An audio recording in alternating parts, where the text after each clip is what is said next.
Ooh, my knees. Ooh, both of them. Ooh. Super Stan, we're gonna put some ice on it, okay? Okay. Whoa. Oh. There you go. That should make it feel a lot better. Thanks, nurse. Super Stan! What happened in there? Oh, Are you okay? I'm not okay, Super Dan. You saw what happened. I hit my knees. Stan!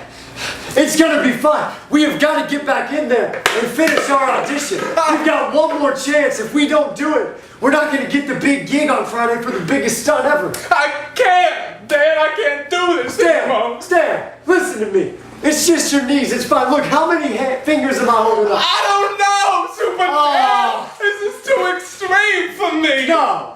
I can't do this live anymore, Dan. I've got to change.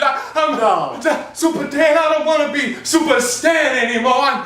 I'm gonna become a librarian. I'm gonna read books to children. Sitting in a circle, quenching my applesauce. Stan, listen to yourself. That's the most boring life ever. I know it. Librarian? Crisscross? I can't be Super Stan. I'm gonna be boring Stan. Stan, we're gonna lose our chance at the biggest stunt ever if you quit.